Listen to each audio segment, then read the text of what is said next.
Hi friends, welcome back to Sheena's Homestead. Today I've got a quick and easy video for you. I want to show you how I feed my plants.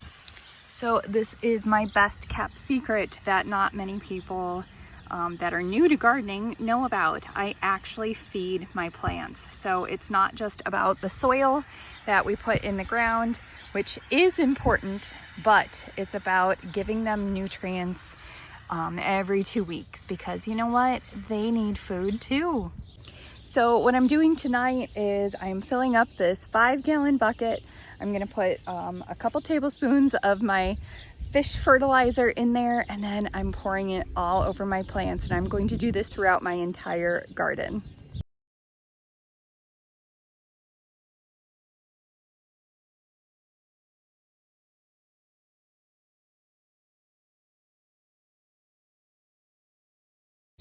And it really is as easy as that. So let me show you the entire process from start to finish.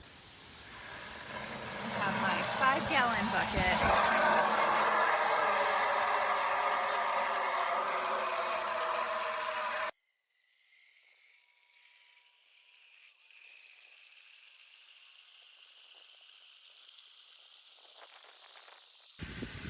So you want to fill it up as much as you can carry. Then I take my fish fertilizer and you put about 2 tablespoons worth right in here. And I always just poke a tiny hole at the top so that it doesn't guzzle out. It helps me to control it a little bit more. And then, you know, it's pretty well mixed in there. Now we're going to add it to our soil.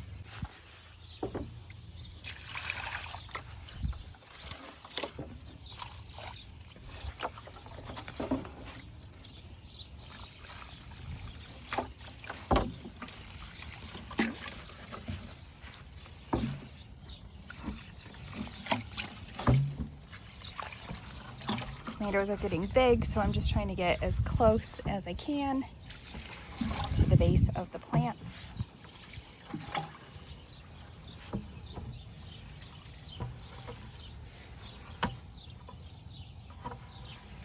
And you can see that soaks in.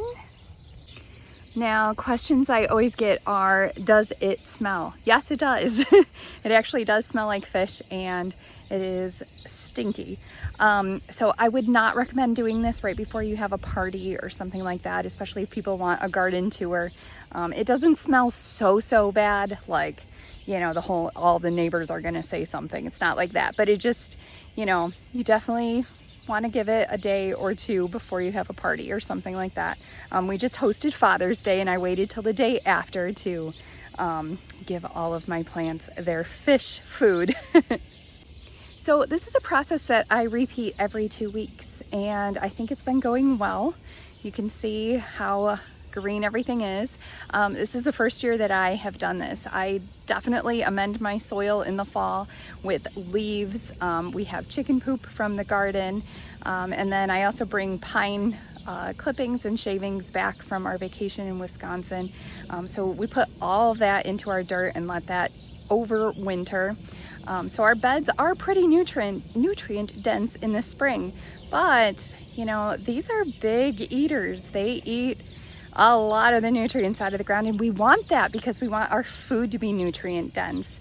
So it's really important to feed them. Now, the other thing that I'm going to do is I'm going to give these plants some Epsom salt. Oh, one more thing about the fish fertilizer before I move on to the Epsom salt is that the fish fertilizer I use on all of my veggies in the garden. So I'm not talking about just tomatoes. I've used it on my onions, and I got my onions to bulb huge this year, which has always been a problem for me in the past. It was either hit or miss whether I got good ones or not. And now I have found the secret, and I am so happy to be able to share it with you. Okay, so back to our Epsom salt. Liliana is in her jammies for the night, but she is out here helping me with the garden. So this is just plain Epsom salt. We got this from Menards. You can get this from Walgreens, anywhere you want. But did you know that Epsom salt is magnesium? Magnesium is one of the trace minerals that every person and plant needs. It is part of your mitochondria. Magnesium is one of those great minerals. So we are going to put this in our garden, especially since we have flowering and fruiting tomatoes. This is the perfect time to use the Epsom salt. So what you want to do is take some of your salt and keep it about 3 inches away from the roots, just like this, and sprinkle it around.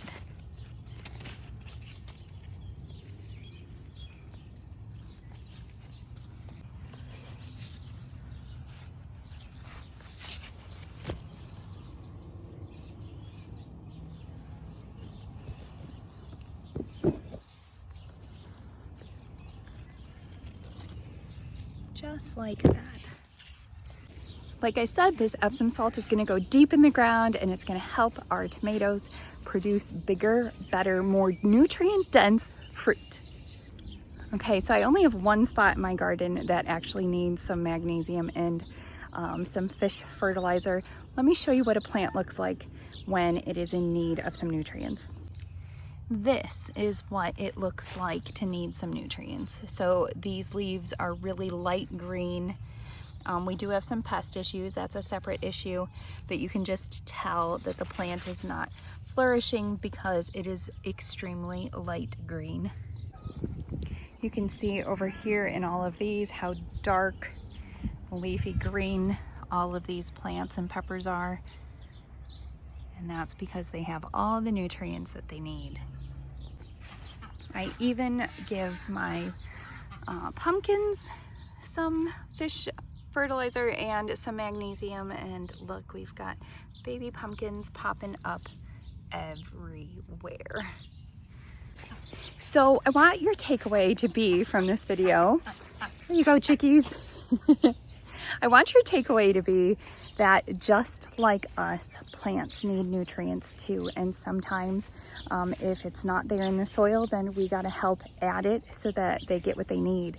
And just remember, the more that you put into your soil and your plant, the more you're going to benefit out of it, because all those nutrients will be in your fruits and vegetables. And isn't that what we want? We're all looking for great organic food that is nutrient dense. Well, I hope you liked today's episode. I am just having a great time out here in the garden. Everything is growing really nicely, and I hope to share some of my gardening secrets with you. So if you haven't subscribed already, please click the button below. You can also click the bell and it will notify you every time I upload a new video. So thanks for coming along today with me, friends, and I will see you again next time on Sheena's Homestead. Bye!